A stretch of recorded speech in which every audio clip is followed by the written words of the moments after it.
Ayun guys, paalaala ha. Itong kanina, habang nagdudugtong ako nung wire sa carburetor, akala ko hindi nakasaksak. Yung pala nakasaksak, mabuti na lang hindi tayo ng kuryente. Paalala guys, kailangan naka-unplug dito. Kailangan tatanggalin nyo guys. Napakadelikadong ginawa ko kanina guys. Kasi nakapag-baklas ako doon ng motor, nakapagdugtong na ng wire. Nakasalpak pala ito guys. Napakadelikado, mabuti hindi tayo ng kuryente. Ayun guys ha, ayan, safety tayo guys. Hello, good morning mga guys, good morning. Ayan, araw ng linggo ngayon guys. Anong pizza ngayon? 26 ba ma? Pizza no? Okay, araw ng linggo 26. Itong electric pan na to, standard guys. Binigay sa atin ng kapitbahay natin, si Insan dyan. Kasi nakabili na raw sila ng mga electric pan at palit. Itatapon sana nila, ibinigay na lang sa atin guys. Tayo tinting kalikoting kalikotin natin to guys ha, kasi hindi daw gumagana to. Tinignan ko na to guys, kung alam ko na kung anong problema nito, pero tingnan na lang natin guys, bubuksan natin guys para mapagana natin. Ayusin natin to guys. Ito malaking bagay din guys na marunong tayo mag-prepare sa mga kagamitan natin sa bahay, dahil malaking tulong na rin yung guys, makakatipid tayo sa ating pang financial guys. At ito ayusin natin guys ha, kasi pagdating ng araw o pwede natin pagkakitaan to guys. Kaya nagsusumikap tayo para matuto. Sayang naman ang kalakasan natin at hindi natin gagamitin guys ha. Tingin lang muna tayo guys ha. WhatsApp, bubuksan ko lang to at hindi ko na ipapakita pagbukas nito guys, kasi hahaba lang ang video natin. Nabuksan na natin. Kaya ko to binuksan kasi para makita ko yung common ng motor at saka common ng switch guys. Yan ang susundan natin, yung common ng motor. Na testing ko na to guys, parang sira ang nito, ang thermal fuse. Pwede naman natin lagyan ng thermal fuse, pero ganun din, basta importante pre-wheel ang natin, motor. Lalagyan lang natin ng langis guys. Yan, wala talaga siyang wala siyang power. Yan, saksak natin guys. Yan 1, 2, 3, wala talaga guys, wala ikot, diba? Yan ang susolusyonan natin guys. Sa pagre-repair guys, meron tayong panlinis guys ha.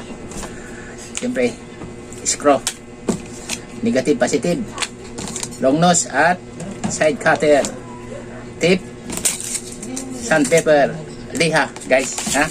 At importante din ang tester guys, kahit mumurahin lang, basta gumagana. Yan, is pala, kailangan din ng langis ito guys, kasi kailangan natin na i-maintenance ang ating gamit guys ha. Kailangan ng langis sa mga ganitong klaseng gamit para tumagal ang buhay nila. Mga tornilyo nito, pag makakalimutin tayo, ibabalik lang natin sa mga nilalagyan nila guys, pag tinatanggal natin, para hindi sila mawawala guys. Tulad dito, yung mga tinatanggal natin na tornilyo. Ito na guys, lagyan natin ng langis guys ha. Pwede yung use oil na yung mga ginagamit natin sa change oil sa motor, pwede yung pinagamitan nila, o kaya yung tira-tira guys, na di ba may tira yung sa pagpapa-change oil natin. Hindi change oil, iba yung iniisip nyo ha. Ganito, patak-patak lang dyan sa gilid, mga 2 patak lang, 3 guys, pwede na yan. Masama din ng sobra. Yan, ganyan lang. Mag-o-opera na tayo guys ha. Yun. Di ka man lang nagsika, di ka man lang nagsika, nabayaan mo. Yun lang guys, diba? Napin lang natin ang kulong dito, masikip ang pwesto natin. Ang common dito guys ay kulay green, standard.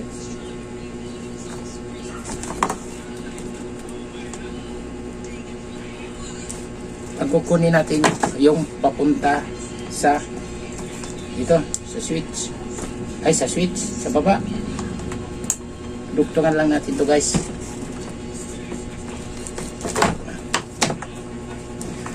Tuling ko muna kaya haba. Ang tagal ko magbalat. Ayun na guys, naputol ko na. Nabalatan ko na. Kulay green, common papunta sa motor. At yung dito din na mayroong cup. Yan ang common. Common ng papunta sa motor na nasa line 1 o line 2 man guys ha. Ginugtong ko na ha. Wala kasi tayong available na kulay green kasi kulay green ang common na nakunik dito na wire.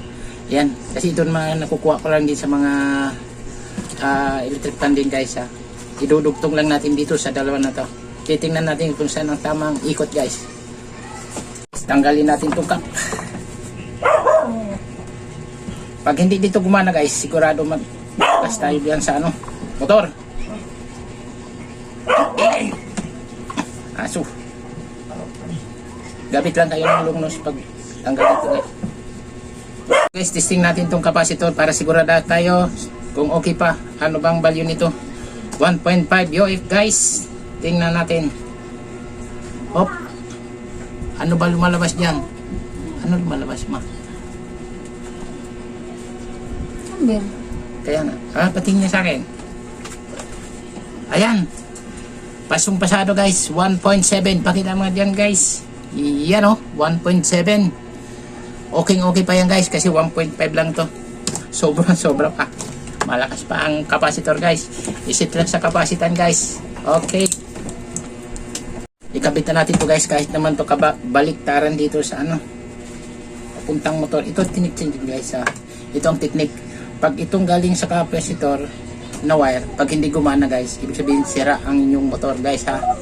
Yan. Kabit na natin itong capacitor guys. Kahit naman baliktarin ito lang polarity. Magti-testing tayo guys dito. Ayun ha. Yan. Isasaksak natin tapos tingnan natin kung umikot. Kabaliktaran o hindi. Dito muna guys. Lagyan natin ng electrical tape guys para makita nyo. Ayan. Ito guys, di muna natin lalagyan ng electrical. Uy! Plastic na kasaksak pala yun. Delikado yun lang isa natin nagre-repair ako dito, hindi po pala natanggal ang buti hindi tayo ng kuryente. Tatanggalin nyo muna sa saksakan guys. Anak ng teteng, saksak ko uli. Ay, delikado na gawa natin guys, pero minsan talaga nagkakamali tao, pero kailangan talaga tatanggalin to guys. Sa saksakan, sasaksak uli, kasaksak ka naman doon. Ano ba yun? Kukulit tayo ng di oras nito. Tingnan na natin guys. Kaso hindi pala, okay lang, hindi naman makakakunti dito. Number 1. Testing ko lang guys kung iikot siya. Ayun di ba guys? Ayun, pero baliktad ang ikot yata. Huy. Tingnan natin guys. Saan ba dapat nito? Tama. Kailangan clockwise guys di ba? Malakas pa guys. Clockwise, tama 'yun. Ito na sa kabila baliktad. Counter clockwise. Gumagana na guys. Bunutin ko lang. Number 1 pa lang 'yun, malakas na. Ipakita ko lang sa inyo maya pag nilagyan natin ng guys. Pag nilagyan na natin LC. Diyan sa pinsan ko guys kay Obra, Rose Obra at kay Ferdinand Obra. Kaya ito, itatapon sa sana, ibinigay sa akin. Hiningi ko na lang guys. Sayang. Ibinigay lang. Thank you so much. At kung nakarating ka dito, idol, thank you so much. Maraming salamat sa inyo.